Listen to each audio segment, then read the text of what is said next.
लेकर आए क्या विद्युत की क्या प्रतिरोध क्या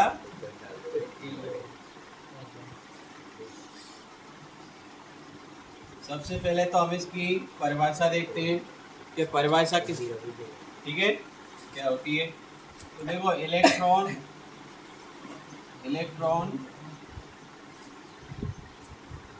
के मध्य अथवा मार्ग में उत्पन्न होने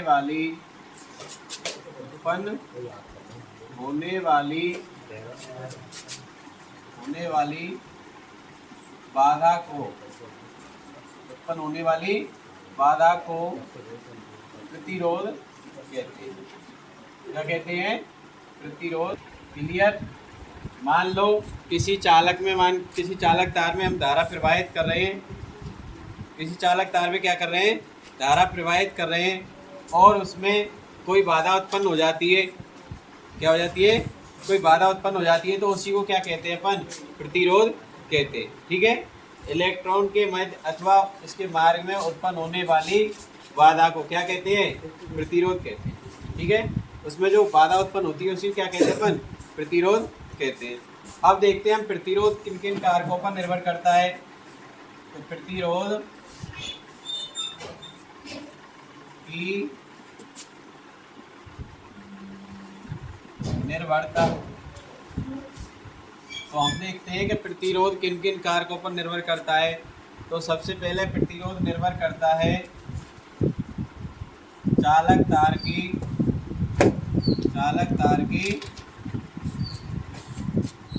लंबाई पर। चालक तार की लंबाई पर। अब इसमें क्या होता है लंबाई पर? मान लो किसी चालक तार की, ये मान लो हमारा क्या है? चालक तार है। क्या है ये? चालक तार। ठीक है। क्या है? चालक तार। और इसका प्रतिरोध भी उतना नहीं है, अधिक नहीं है, लेकिन इस चालक तार की लंबाई को हम और आगे बढ़ाएंगे। क्या करेंगे? चालक तार की लंबाई बढ़ेगी तो प्रतिरोध भी बढ़ेगा। प्रतिरोध भी बढ़ेगा। प्रतिरोध भी क्या होगा? बढ़ेगा। लंबाई बढ़ेगी तो प्रतिरोध भी बढ़ेगा। अब प्रतिरोध बढ़ेगा तो हमने क्या कह रहे हैं? देखो परिभाषा क्या थी हमारे प्रतिरोध की? जो इलेक्ट्रॉन और उनके मध्य बाधा उत्पन्न करता है। क्या करता है? बाधा। उसी क्या कहते हैं? प्रतिरोध। तो प्रतिरोध क्या करेगा? इसमें बाधा उत्पन्न करेगा। तो बाधा उत्पन्न करेगा तो धारा का मान धारा कैसी हो जाएगी? धारा कम हो जाएगी। धारा क्या होगी? कम। प्रतिरोध बढ़ेगा, लंबाई बढ़ेगी तो प्रतिरोध बढ़ेगा, धारा का मान कम होगा। क्लियर?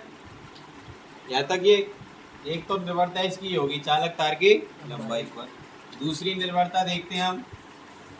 तो दूसरी देखो, चालक तार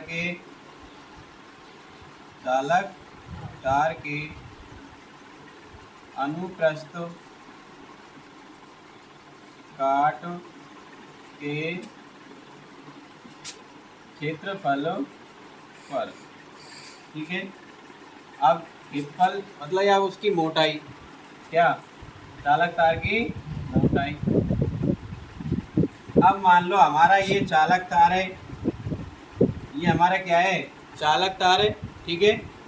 तब तो इसका प्रतिरोध कैसा है?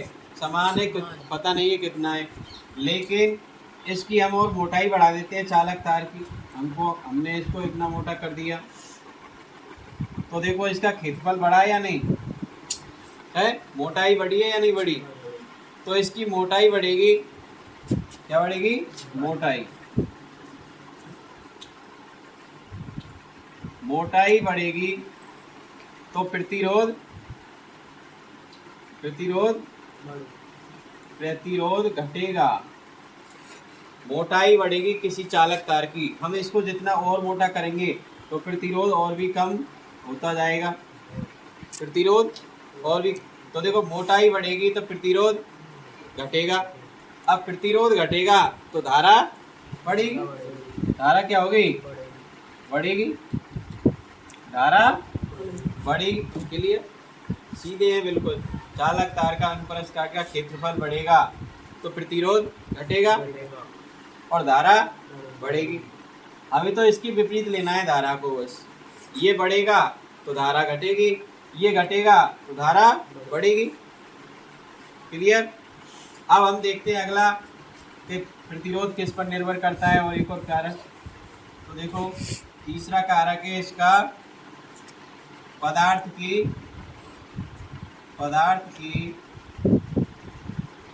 प्रकृति के आधार पर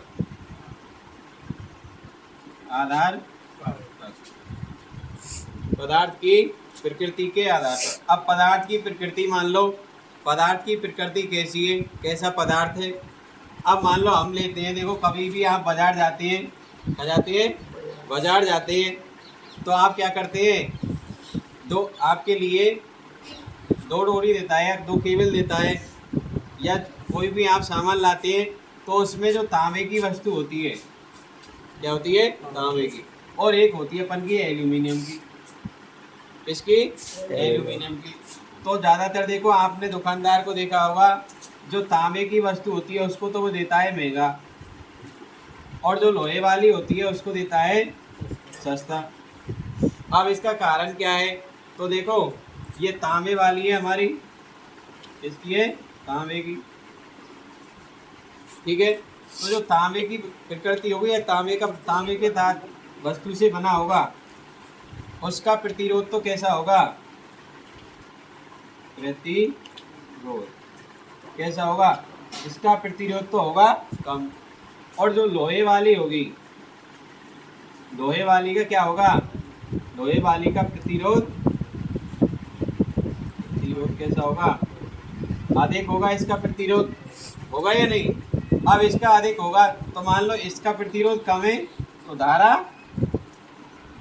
अधिक होगी, धारा क्या होगी, अधिक होगी। और इसका प्रतिरोध क्या है, अधिक है, तो इसका धारा घटेगी, धारा का मान घटेगा। तो ये क्या होगी, देखो ये तांबे का है और ये लोहे का है, तो पदार्थ की प्रकृति में फर्क मिला कि नहीं मिला। तो इसलिए हमें क्या है, कभी भी जो भी डोरी वगैरह अपन खरीद के लाते हैं तो वो कैसी लानी चाहिए, तांबे वाली, क्योंकि उसमें धारा अच्छी तरह से प्रवाहित होती है। क्योंकि हमने पहले पढ़ा था कि सबसे अच्छी चालक धातु कौन सी होती है, तो कौन सी होती है, चांदी की होती है, लेकिन उसके चांदी के बाद कौन सी होती है, तांबे की। तो अब चांदी तो बहुत महंगी आती है, तो अपन किसको लेना पसंद करेंगे, तांबे, इसको, तांबे को। क्लियर। पदार्थ की प्रकृति के आधार पर प्रतिरोध।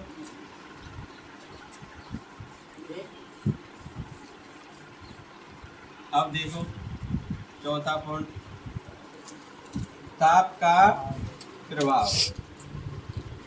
ताप का प्रभाव, तो देखो ताप का प्रभाव क्या होता है। मान लो हमारे पास दो वस्तु, तो ये एक क्या है, एक तो धातु है, क्या है, धातु, एक है मिश्र धातु, क्या है, मिश्र धातु, और एक है अर्धचालक, क्या है, अर्धचालक, जिनको अपन बोलते हैं धातु, ठीक है। तो धातु अपन लेते हैं जैसे चांदी और तांबा, क्या लेते हैं, चांदी और तांबा। अब चांदी और तांबे का ताप बढ़ाएंगे, चांदी और तांबे का क्या करेंगे, ताप बढ़ाएंगे, इसका क्या करेंगे, ताप बढ़ाएंगे, तो इसका प्रतिरोध बढ़ेगा, प्रतिरोध भी क्या होगा, बढ़ेगा, प्रतिरोध भी बढ़ेगा। प्रतिरोध का प्रतिरोध बढ़ेगा तो धारा घटेगी, धारा घटेगी। अब हम देखते हैं मिश्र धातु, तो देखो मैग्नीज कांस्टेंट, ये हमारी क्या है, मिश्र धातु। तो इनका ताप बढ़ाएंगे, इनका ताप बढ़ाएंगे तो प्रतिरोध का मान कम बढ़ेगा, कैसा बढ़ेगा, कम। प्रतिरोध का मान, प्रतिरोध कम बढ़ेगा, कम बढ़ेगा। क्लियर? इसका जब मिश्र धातुओं का ताप बढ़ाएंगे तो प्रतिरोध का मान कम बढ़ेगा। ठीक है, अब हम देखते हैं अर्धचालक। तो देखो अर्धचालक हमारी वस्तु होती है सिलिकॉन, सिलिकॉन और जर्मेनियम। अब मान लो हम इनका ताप बढ़ाएंगे, इनका क्या बढ़ाएंगे? ताप। तो प्रतिरोध घटेगा, प्रतिरोध घटेगा, प्रतिरोध क्या होगा? घटेगा। और प्रतिरोध घटेगा तो धारा का मान बढ़ेगा, धारा का मान बढ़ेगा। क्लियर? चारों पॉइंट समझ में आ गए होंगे। देखो ताप के प्रभाव में धातुओं का ताप बढ़ाएंगे अपन तो प्रतिरोध का मान भी बढ़ेगा, प्रतिरोध का मान बढ़ेगा। तो क्लियर है, धारा का मान घटेगा। अब मिश्र धातुएं मैगजीन और कांस्टेंट, अगर हम इनका ताप बढ़ाएंगे तो प्रतिरोध कम बढ़ेगा, प्रतिरोध कम बढ़ेगा। क्लियर? अर्धचालक जैसे सिलिकॉन, जर्मेनियम धातुएं अपन की, इनका ताप बढ़ाएंगे तो प्रतिरोध घटेगा, प्रतिरोध घटेगा, और प्रतिरोध घटेगा धारा बढ़ेगी। तो चारों पॉइंट हमारे क्लियर हो जाने चाहिए। प्रतिरोध किन कारकों पर निर्भर करता है? तो पहली बात तो चालक तार की लंबाई, लंबाई बढ़ेगी तो प्रतिरोध बढ़ेगा, लंबाई बढ़ेगी तो प्रतिरोध बढ़ेगा। ठीक है, अब प्रतिरोध बढ़ेगा तो धारा घटेगी। चालक तार के अनुप्रस्थ काट का क्षेत्रफल, तो क्षेत्रफल बढ़ेगा तो प्रतिरोध घटेगा, और प्रतिरोध घटेगा तो धारा बढ़ेगी। पदार्थ की प्रकृति के आधार पर मान लो हम एक क्या ले रहे हैं, कॉपर ले रहे हैं, और एक ले रहे हैं अपन लोहे की वस्तु। तो कॉपर का प्रतिरोध कैसा होता है? कम, तो धारा अधिक प्रवाहित होगी। और चांदी का, वो लोहे की वस्तु का प्रतिरोध अधिक, धारा कम प्रवाहित होगी। क्लियर हो गया होगा आप सभी के लिए? अच्छे से समझ में आ गया होगा? क्लियर? देखो कोई दिक्कत नहीं है, बिल्कुल सीधा है, अगर अपन ध्यान से समझेंगे तो।